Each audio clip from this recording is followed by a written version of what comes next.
বাংলা সাহিত্যের কিছু রোমাঞ্চকর কাহিনী ও কিছু স্বলিখিত কাহিনী সহযোগে আসরে আজ যে ডাক ফিরিয়ে নেয় অন্তিম খণ্ড, শুধুমাত্র কথকথার আসরে। সবাইকে অনুরোধ করা হচ্ছে গল্পটা শুনবেন এবং চ্যানেলটিকে সাবস্ক্রাইব করে আমাদের পাশে থাকবেন। শুরু হচ্ছে আজকের গল্প, যে ডাক ফিরিয়ে নেয় অন্তিম খণ্ড। ছোটবেলায় শোনা সেই গল্প। ভাঙা মন্দিরে কেউ নাম ধরে ডাকলে পিছনে ফিরে তাকাতে নেই। তবু আমার নামটা আমি স্পষ্টই শুনতে পাই এখনো, এতটাই স্পষ্ট যে মনে হয় কেউ বহু বছর ধরে শুধু এই মুহূর্তটার জন্য অপেক্ষা করছিল।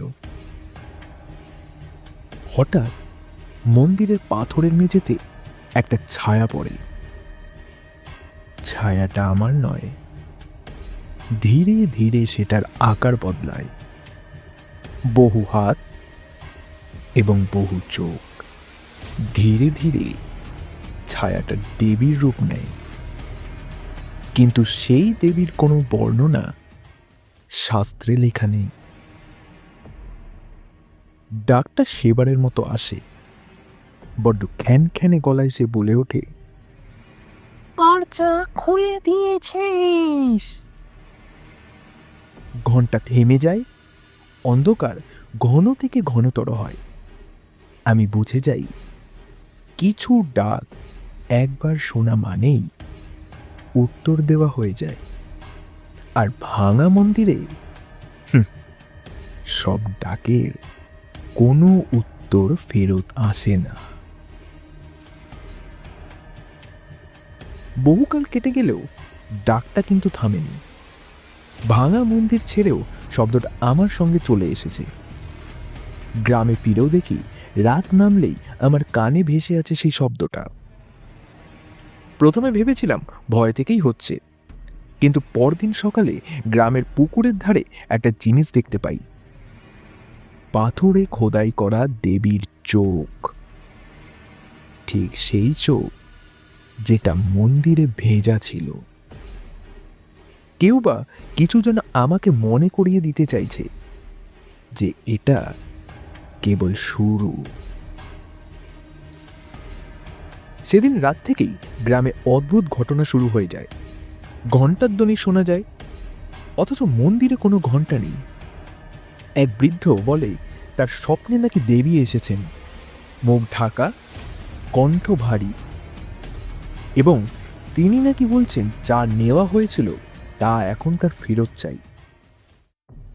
তৃতীয় রাতেই সেই একই ঘটনা।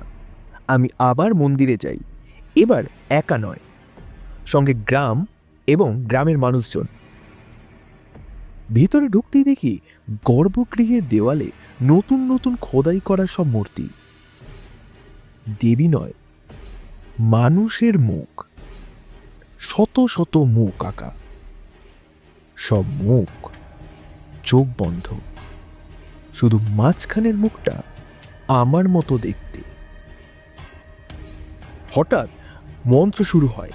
এবার পরিষ্কার পুরাণের কথা মিলতে থাকে যে এই দেবী কোনো মতেই রক্ষা করতে ছিলেন না। তিনি ছিলেন প্রহরী। তার কাজ ছিল দরজা পাহারা দেওয়া, সেই দরজা যেটা মানুষের আর অন্য কিছুর মাঝখানে থাকে। আর আমি অজান্তেই সেই দরজার তালা খুলে দিয়েছি। শেষ দৃশ্যে দেখতে পাই ভাঙা মন্দির আর ভাঙা নেই, দেওয়ালে রক্তও নেই, কিন্তু পাথরটা যেন কাঁদছে। ঘন্টা বেজে ওঠে।